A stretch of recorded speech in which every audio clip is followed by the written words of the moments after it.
So I'm kind of surprised to be saying this, but I'm actually looking forward to today's episode. I don't really know why, but I think it's going to be a bit of an interesting one. Time will tell. Now, we do have a couple of things to get to when it comes to re-signing players. Obviously, the last episode, at least at the end of it, we were discussing just how early is too early to hit the reset button to try and get things back on track. Regardless, if we can keep the majority of this top four, then so be it. Still waiting to hear back from those three, of course. But we are going to try to bring back Boris Nazarov, although, my God, the amount of money that he wants. I mean, it's going to be a 1 year, close to $9 million contract, if I had to guess. We might get lucky with 8.5, and we'll actually sim from here. Konopka signed. Nazarov rejected. Yeah, it's going to be close to a $9 million contract. That is incredibly rough, but that's okay. Let's go. You know what? I'm going to go 8.9. Whatever. We'll God damn it, I hit back too many times. We'll just do what we have to do. There are a couple of comments I wanted to get to as well, but I think we'll do that in a second. I might not remember to put it up on the screen either, but that's okay. We'll get to it. Nazarov, I fucking hate you. One of the things that was discussed, it's been brought up, is loyalty when drafting players. The thing is, I don't really buy into that. Like, oh, loyalty isn't a concern for this player. The odds that every single player we've had an issue with in terms of trying to get them to re-sign are players that also had loyalty issues coming out of the draft. Very, very slim odds. Technically, it could be a reality. I don't think it is, though. But, yeah, it's just an issue of... In my opinion, it's a bit broken. It is. It happens way too often. We've talked about that before. I've had some people say for them it really only happens when they're a 30-second team, like we are. So that doesn't really surprise me. But yeah, again, we've talked about that before in terms of my opinion on just how frequently it happens with how many players refuse to re-sign at once. It's a bit too extreme. Korobov resigns. Nazarov rejects. Cochran rejects. That leaves us with $14 million. And I think we're losing Boris Nazarov. I mean... we're screwed regardless. We are screwed regardless. Depending on what this team looks like at the beginning of the preseason, there is a chance that I'm just going to blow it up. If we're not looking good, we're blowing the damn thing up. So I'm intrigued to see what we look like ultimately. The good thing is Jovanovski's not looking for that much, but we are still going to have to overspend to keep him. We do have a ton of RFAs that we have to worry about as well. Nazarov is back. Cochran rejects. Jovanovski rejects. I believe that has us with 1 day left now. As Cochran, I mean, Jesus. This is rough. This is rough. So, let's see. Is this the final day? It is. Are Jovanovski and Cochran coming back? Cochran is. Jovanovski is. That leaves us with under $5 million. We lose 2 coaches, which is fine by me. Coaching is something that I wanted to talk about later on. So, we have $3.2 million. We'll see what happens with all of these offer sheets because I genuinely don't know. Now, let's start off with the coaching. Now, one question was asked as to whether or not we've had only offensive coaches. I don't know if that's a fact. When it comes to defensive players developing, I mean, we have seen the high-end guys develop, and we've seen some players like Cochran become somewhat useful. So how important that is, I'm not sure. Now, obviously, right now, the NHL focus is forwards. And that's just because these were the best coaches available. As far as who else is out there right now, I mean, there are players or there are guys, but you can see that there is a distinct lack of coaches that have the focus that we'd prefer them to have. That we would prefer for them to have. And that being defensemen, just to try and find the balance. There's a generalist here, although that's not going to help out too much. So I can't imagine we're going to fire who we already have, which will bring me to hopefully signing you as an NHL goalie coach, Mr. Lundstrom. And that other goalie specialty, hopefully that guy will end up in the AHL, although it reset. No, there we go, we're good. So you, Logan Brooks, hopefully this works out. I'm going to have to send out one massive contract, but we'll see what happens from there. That is the assistant coaching spot in the AHL. And we're going to give it to this guy because we'll be able to just send him all the money, which will give me a chance to get caught up on some of the comments. So first and foremost, again, I might forget to put these up on screen because it's a half-tired 24-day.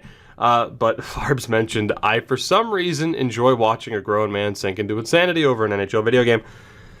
You know, grown man and age only.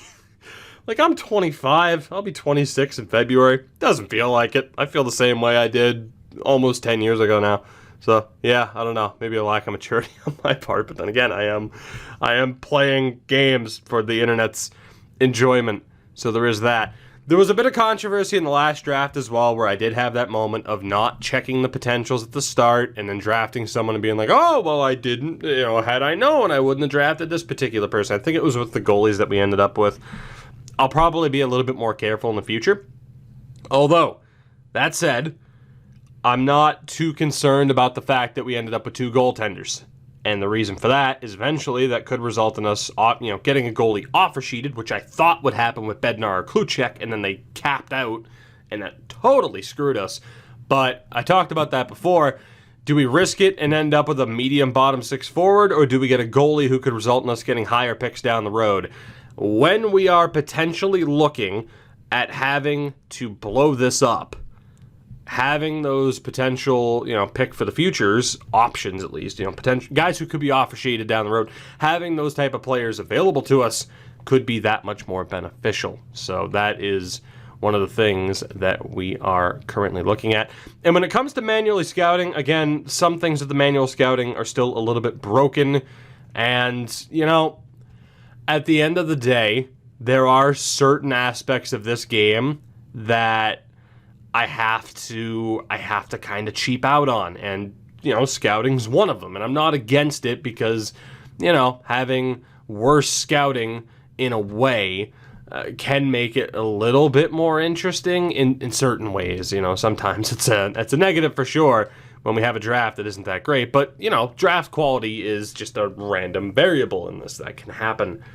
So that's one of the reasons why. I mean, I've said it too. A lot of people don't like Fog of War. If I wasn't playing this online, I'd have Fog of War on, and I'd go that much more in depth. But for the sake of a YouTube series, it's like, it's just kind of one of those things that you kind of have to skip out on. So, anyway, I think that covered a lot of it. Oh, and some people were wondering why I was signing NHL scouts. You just relocate them, right? Like, we never actually have any NHL pro scouts. So there's that. Anyway, we are going to find out the fate of our RFAs very soon. But I have a feeling, guys, this team's about ready to collapse. I don't like our odds here. We have too many guys making too much money. It doesn't look like it's going to work out, but we'll sim the next season and see what we're dealing with. Hopefully all the members of the coaching staff accept, and all the scouts as well, to save me a little bit of time, and then we'll handle, there we go, perfect, and then we'll handle that coach had a really good record, and then we'll handle the RFAs as, offers might come in, or as people sign. We'll find out. And Ole Janssen did accept that qualifying offer. What else do we have? What else? Oh, and you know what? Hold on. Harry Stewart, 1165 for 2 years. I have to match that. I'd say. I mean, I wouldn't even get any compensation. No, you're going nowhere. We're matching that offer for Harry. He's not leaving. I will say, I'm going to name you specifically, even if I don't put the comment up. Nick Sullivan. Webcam Toogie might reappear at some point. In a way, I don't like having the webcam up while recording, as Rice Miller signs as well, because some things get cut off, and I don't want to sit there and have to move the webcam around. Obviously, when it's something that was recorded or, streamed and then brought over to YouTube, that's where you normally get the webcam. Kavanaugh. Obviously, we want to keep. It's another cheap deal from the Lightning. We'll match that. As German signs as well. The only guy I'm worried about now is our goaltender, as Jose Joseph also signs. And Kapusta. We're going to match that too because we're not going to get any extra draft picks. But yeah, money-wise, we're broke. We are broke, and Cyrus Astles is the last domino to fall one way or another. So we'll see what we're dealing with here. And hopefully this works out. Okay, so Astles hasn't signed, which is honestly for the best for the moment. Obviously, we're going to need him, but this gives me a chance to look at our team. So, goaltending-wise, he's an 84, by far our best. Then there's Daig, who's jumped Rice-Miller, and then Grosek and Bathgate. So again, Grosek and Bathgate's the combination in the AHL, no doubt. Daig is going to be the backup. Now, we have 300K right now, apparently. I think Rice-Miller's got to go. He hasn't gotten any better. That's a quick way to clear out some cap, and we know that he's not going to get offer sheeted. There is the debate over, well, what if Daig or someone else gets offer sheeted, but we'll cross that bridge when we come to it. So, yeah, we're going to drop Rice-Miller here in a 7th-round pick swap. Now, I know a lot of people are still on the side of you should be able to get fair compensation for these players. That's not the point of Draft to Glory. The point was, initially the challenge was, okay, if these guys fail to develop, I'm screwed. And that's just a part of the challenge. That's the way it's been since we started Draft to Glory. Now, I'm not opposed to changing it down the road. So we're going to deal Rice-Miller to the Edmonton Oilers. I'm not against changing it, but in a way that would almost be like our forfeit, where it's like, okay, we can't get this to go our way, in the straightforward original way that this challenge was meant to be. So let's wave the flag and then try that different approach to building it. But regardless, my God, that defense is expensive. That defense is expensive. Wow. Right. Cochran's not going to get any better. But I don't really know what we can do. It's such a tough spot to be in. It is such a tough spot to be in. And then forward-wise, so that's our top 9. 10, 11. So, Kostopoulos' value is through the roof right now. The forwards are honestly going to be looking okay. My big concern here is the fact that, technically right now we don't have our goaltender signed. And future cap issues could also be a problem. But this team is looking okay. I think Lou Roberts has to get dropped, unfortunately. But, here, you know what? Let me just double check what the cap situation is for sure, because if they put too many people on the AHL side of things, or on the NHL side of things, and not down in the AHL, it can technically boost up the cap. Yeah, so see, we should get a little bit of relief here. So say we drop these 3 down. That's our top 6 on defense. And then forward-wise, we have 10. Samard's looking pretty good. 11 and 12 with Kapusta. Kostopoulos, obviously there's a debate over should he be a first-line AHLer or does he get the chance at the NHL level? And is that going to mess with the development? Which it could. Not really worried about the development of these two. And then there is also that debate for Samard, who is listed as a minor league scoring forward, but do we value him a bit too much? Because Savret, Bobkoff, Joseph, these could be the guys that are bumped up, so that we let some of these younger guys go down to the AHL and take the step up. Although someone like Samard can take a big step forward. It's happened before. That's a tough call. That is a pretty tough call in terms of how we balance it. Regardless, that's our 12 for the moment. What do we have cap space wise? It's not going to be much, if anything. 3.5 million. That should be enough to get Astel's back. And it is. Problem is, it's likely to only be for 1 year, and then he's no longer an RFA. So this team is going to have to show us something. Anything. Heading into the deadline. And if it's not looking good, we blow it up. If it's looking okay, we go for it and see what the hell happens. It is a wait and see kind of operation this season. I'm giving Kostopoulos the chance in a move that's going to piss a lot of people off, or at least a certain section of the crowd, but we're going to give him a chance. So what is this team going to look like? If we go best lines, it's not a god-awful setup, I'm pretty sure. Yeah, everyone has the proper player types at least. So that fourth line, Kapusta, Jovanovski, Korobov, Kavanov. Let's make a break with him. It's the issue of who plays where. Who plays where? How much emphasis do we want to put on development? Because Korobov and Jovanovski on the fourth line, I honestly wouldn't hate. There's Benson too. You know what? For that reason, actually, I think I'm going to send down Samard and Kostopoulos. I'm going to send them down. Because technically it's a roll 3 lines coaching strat. It's going to be better to send them down because I don't really have the spots to give them a better, position in the lineup. So Savret and Bobkov are going to get the call up, and then Kapusta's 24. So yeah, we should be fine. That is going to see Samard back to junior for the year.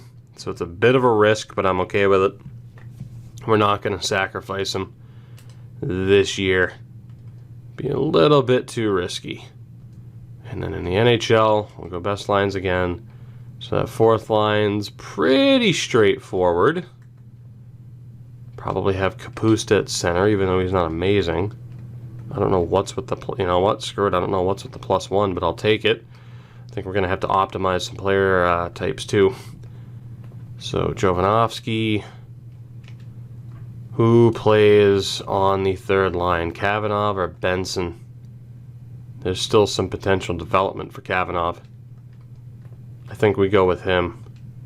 The third line, in theory, should be able to put up points. It should. Kavanov, Nazarov, Appleby, Holtz, Grigorenko, and Joachim Kamel. Again, I want Appleby on that top line, Kamel with Nazarov, and then Kavanov's going to get a chance. I think that's it. Whether or not that's a winning combination, I don't know. I am tempted to break up Grigorenko and Holtz. You know what? I am actually going to break up Grigorenko and Holtz. I wasn't happy with Grigorenko's point total last year. He's a consistent goal scorer, but I do wonder if that slight change is for the better. Big risk, I know, but I think that's what we're going to go with. And then not to mention, of course, the power play and the penalty kill will be pretty straightforward. But we have Appleby, Naz, and Holtz.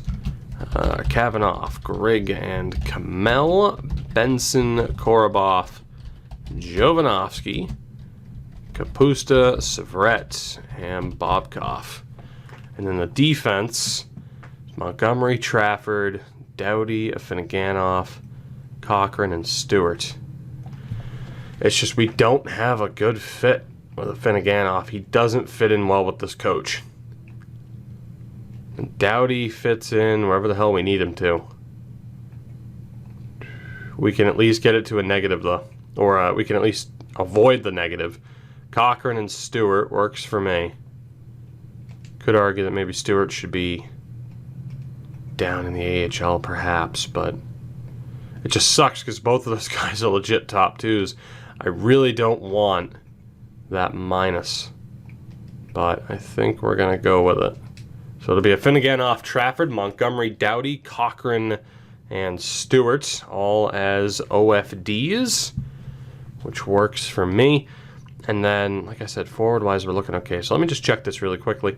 So, Brody Appleby, we do have a couple of things I want to change, I think. I mean, he's a playmaker, no doubt. Nazarov should probably be a playmaker, too. Holtz, though, can be changed to a sniper. He's obviously not bad from a playmaking perspective, but I think he'll be the sniper on that line. Kavanagh. I mean, first and foremost, you could be either, unfortunately. Grigorenko's definitely a sniper, and Kamel should probably be a sniper with that power. But has he really put it to use in terms of numbers? Not really.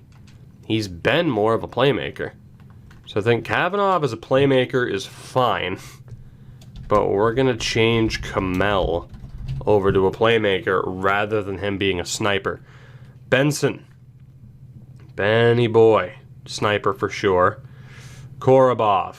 Playmaker for sure. That's pretty straightforward. And, whoops, on the right, Jovo should probably be a playmaker, although he is like the perfect two-way. It's pretty ridiculous. And then on the fourth line, good old Kapusta. Good old Kapusta. I mean, might as well be a playmaker. It's kind of irrelevant, I would say. Savret, probably a sniper. Yeah, probably a sniper. And then Bobkov is actually a two-way that we need to change. He'll be a playmaker on that right-hand side. So we're looking all right. Let's go change up a couple of things and see what the line chemistry looks like. And we'll take a look at the power play as well. Now, the penalty kill, of course, is going to be a goddamn disaster no matter what we do. So that's going to be fun. Grigorenko is fine. Nazarov is fine. Kavanagh. The Cav. Good old, wow, the load times on this. All of a sudden, Timofey Kavanagh. The, you know, the Black Russian. Why not? Putting fear into the hearts of the opponents with his hands of gold. I love him. What a guy. I'm hoping he develops, too. I mean, obviously, there's still a chance. It's kind of the hope. Joachim Kamel. I think he's going to have the generic face that I give to every creative player because I just can't be bothered. Yep, there it is. There's that doofy face because they don't have a customize or randomize appearance option, which, by the way, I have mentioned to them for, I think, 2 years running now. Here's hoping for next year. Oh, God. Sergei Korobov. Just going to quickly change you to a center. It's what you're playing, so we might as well have you there for the sake of line chem. Solid beard from Mr. Korobov. I like it. I like it a lot. That beard's putting fear into the hearts of people with your golden hands and soft beard. And let's see on the right, Alex Holtz, you are going to be a sniper because I believe in you, damn it. I believe. Alex Holtz, an alternate captain on this team. So again, player types, offensive defenseman, sniper, playmaker. That's all we're dealing with. A two-way here or there on both offense or defense would be incredibly helpful. Make no mistake about it, but hey, it is what it is. Appleby. Brody Appleby. Quickly change you over, making 6.3 million. Just a tad bit much, but hey, we're dealing with what we got to deal with. Jovo. you are such a disappointment. I remember when we drafted and I'm like, my God, what a second round steal. No. Nope. It just hasn't worked out for one Rudy Jovanovski ever since we acquired him. It's been a match made in hell, I tell ya. Hell. Kapusta, gotta quickly change you over. I suppose I could have jump cut this out, but hey, at least it's here for those who want to be like, hey, what do these guys look like? Because guess what? You might not ever see them on the ice. You might not ever see them during a cup celebration. So this might be your last chance to be like, oh, okay, that's what he looked like before I fire this team into the sun. Could very well happen if we're not a good team this season. Antoine Savret digging the flow. Fortunately, big yawn there. Big yawn. Tired 24's here. It's getting there at least. Unfortunately, you're not really a key part of the team. And then good old Bobkov. Ilya Bobkov. The last guy that we have to change. You are a playmaker. You know this. Number 47 as a forward. I don't like it. I don't like it at all. So with that, quick look at what the Lions have become. And we're going to start simming after I update the scouts because I forgot to do that, but that's okay. It's a fairly quick and easy process. So, best lines leaves us. We are going with Appleby, Nazarov, and Holtz. Let's go with Kavanagh, Grigorenko, Kamel, Benson, Korobov, Jovanovski. Perfect. And then defensively, again, just that one change. So, the power play is basically exactly what I'd want. Maybe with the exception of... Probably with the exception of Jovanovski. Yeah. He's kind of the one guy that I don't want. Okay, Jovo, you're going to take a seat for Kavanagh.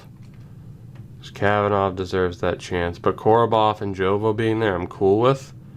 Because we have Appleby, Nazarov, Holtz, Kamel, no Grigorenko. Is this game on drugs?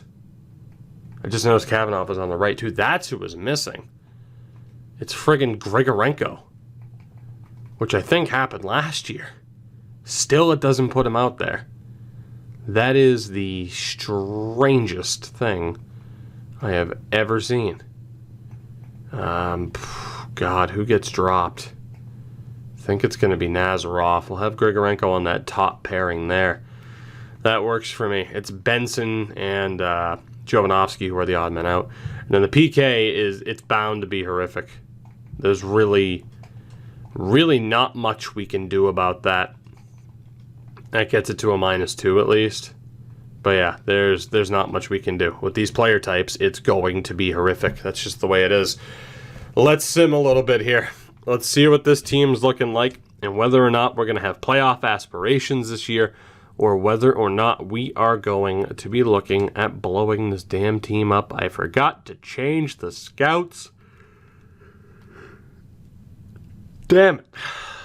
Damn it. It's so easy to forget. I wish you could just optimize it, you know. That would be...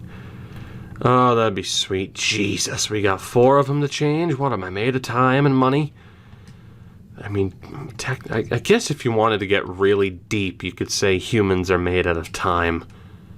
But, you know, I'm not in the mood for this conversation. Sorry I started it. That's what happens when mid-video, Tired24 just says, hey, start yawning and saying dumb stuff. Why not? It'll make you feel better about the fact that your team's about to eat shit. We need an EBEL scout, and then we have 1 free scout to do with what we please. And if only rest of the world or the Allsvenskan developed prospects, which they don't. I'm fine with rarely having anybody in the rest of world, but I get nobody in the rest of world. Absolutely nobody. Kind of takes the fun out of it. And again, it makes no sense whatsoever that the Allsvenskan doesn't develop prospects. But it doesn't. And it's dumb. It's one of those things that, was probably mentioned early on and still hasn't been changed. But we have hot rivals. We have hot rivals. Another brand new, exciting way to play hot. Focus on the live content. Don't help the people in charge of franchise mode. Don't give them more resources to fix stuff. Just leave it as is so that I can sit here depressed. I'm kidding, but you get the point. All that to say that I do trust the people behind franchise, but there are some nagging issues that are a tad bit problematic. And obviously, and we've talked about this lately too, it is frustrating to see here's hot rivals, cup seasons, 1,000, I mean, granted, the 1,000 cards. But, Cody Ceci can get traded for a first. Manual scouting was broken. And just everything. All of it. Anyway, we are currently in third in the division. I'm probably going to sim to January 1st because that's going to be a real telling time for us. Depending on our record then and there, I'll be able to stop and let you guys have your input as far as how you think we should approach it. Now, unfortunately, the middle of this month hadn't gone that well for us.